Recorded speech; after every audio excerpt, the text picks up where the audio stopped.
ओ हर हर महादेव। आप सभी भक्तजन कैसे हैं? हमको आशा है कि हमारी माता रानी की कृपा से, शिव जी की कृपा से आप सभी लोग अच्छे ही होंगे।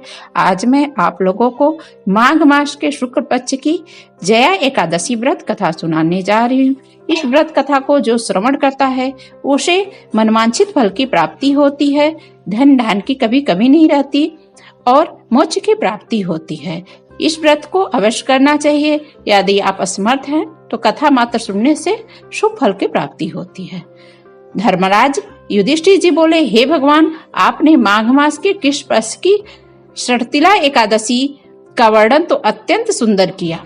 आप स्वदेश, अंडज, उद्वीज और जरायुज चारों के जीवों के उत्पन्न, पालन तथा नाश कर वाले हैं। अब आप कृपा करके माघ मास के शुक्ल पक्ष की जया एकादशी के विषय में भी बताइए। इस एकादशी का क्या नाम है? इस व्रत का क्या विधान है? इसकी विधि क्या है? इस व्रत करने से किस फल की प्राप्ति होती है? इसमें कौन से देवता का पूजन किया जाता है? कृपया यह सब विधि पूर्वक कहिए। श्री कृष्ण जी कहने लगे, हे राजन, माघ मास के शुक्ल पक्ष की एकादशी के दिन आने वाले दिन को एक जया एकादशी के नाम से जाना जाता है। इसका व्रत करने से मनुष्य ब्रह्म हत्यादि पापों से मुक्त कर मोक्ष को प्राप्त करता है तथा इसके प्रभाव से भूत पिशाच आदि योनियों से मुक्त हो जाता है। इस व्रत को विधि पूर्वक करना चाहिए। अब मैं तुमसे पद्म पुराण में वर्णित महिमा की एक कथा सुनाता हूँ। जया एकादशी व्रत कथा इस प्रकार है।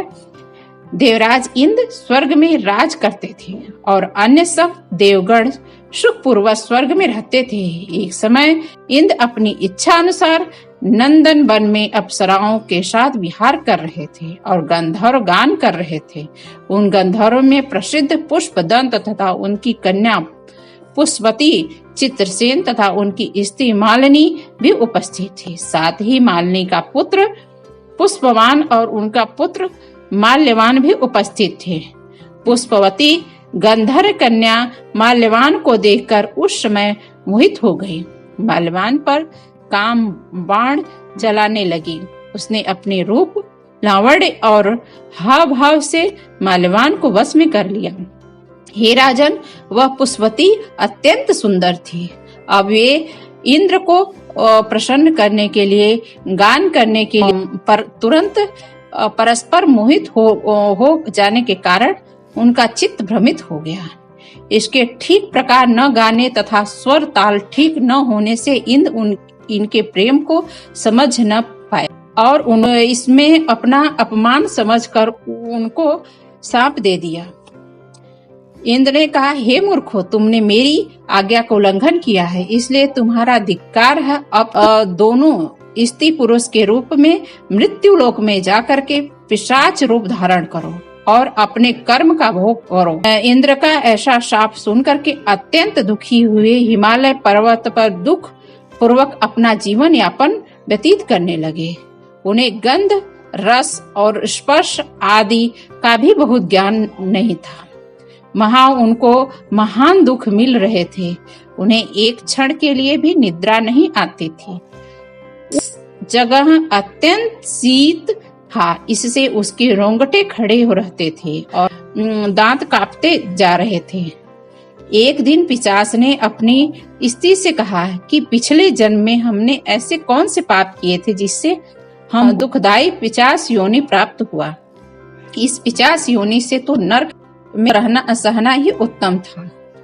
अतः हमें अब किसी प्रकार पाप नहीं करना चाहिए। इस प्रकार विचार करते हुए वे अपने दिन व्यतीत करते रहे। दैवयोग से तभी माघ मास में शुक्ल पक्ष की जया एकादशी आई। उस दिन उन्होंने कुछ ही भोजन नहीं किया एवं अच्छे अच्छे कार्य किए, केवल फल फूल खाकर ही दिन व्यतीत किया। सायंकाल के समय दुखी अवस्था में पीपल के वृक्ष के नीचे बैठ गए। उस समय सूर्य भगवान अस्त हो रहे थे। उस रात उन्होंने अत्यंत ठंड थी, इसलिए इसके कारण दोनों शीत के मारे अत्यंत दुखी होकर के मृतक के समान आपस में चिपटे हुए पड़े थे। उसी रात ही उनको निद्रा भी न आई। जया एकादशी के उपवास और रात्रि के जागरण से दूसरे दिन प्रभात होते ही उनकी 50 योनि से छुटकारा मिल गया। अत्यंत सुंदर गंधर्व और अप्सरा की देह धारण कर सुंदर वस्त्राभूषण से अलंकृत होकर के उन्होंने स्वर्गलोक को प्रस्थान किया। उस समय आकाश में देवता उनकी स्तुति करते हुए पुष्प वर्षा करने लगे। स्वर्गलोक में जाकर के दोनों ने देवराज इंद्र को प्रणाम किया। देवराज इंद्र उनको पहले रूप में देख करके अत्यंत आश्चर्यचकित हुए एवं पूछने लगे कि आपने अपनी यह 50 योनि से किस प्रकार छुटकारा पाया, अतः हमें यह सब बताइए। माल्यवान बोले, हे देवेंद्र, भगवान विष्णु की कृपा से और जया एकादशी के प्रभाव से ही हमारी पिशाच देह छुटी है। तब इंद्र बोले कि हे माल्यवान, भगवान की कृपा और एकादशी का व्रत करने से न केवल तुम्हारी 50 योनि छूट गई वरन हम लोगों की भी वंदनीय हो गए, क्योंकि विष्णु और शिव के भक्त हम दोनों के वंदनीय हैं। अतः आप धन्य हैं। अब आप पुष्पति के साथ जाकर के विहार करो। श्री कृष्ण कहने लगे, हे राजन युधिष्ठिर, ईश्वर और जया एकादशी के व्रत से बुरी से बुरी योनि से भी मुक्ति मिल जाती है। जिस मनुष्य ने जया एकादशी का व्रत किया है उसने अब मानो सब यज्ञ जप तप दान आदि कर लिए। जो मनुष्य जया एकादशी का व्रत करते हैं वे अवश्य ही 1000 वर्ष तक स्वर्ग में वास करते हैं। तो यह आपको कथा जान के कैसी लगी? यदि आपको कथा अच्छी लगी हो तो किसी और को जरूर शेयर कीजिएगा, जिससे कि आपको भी शुभ फल की प्राप्ति होगी। ओम हर हर महादेव कमेंट में जरूर लिखिए।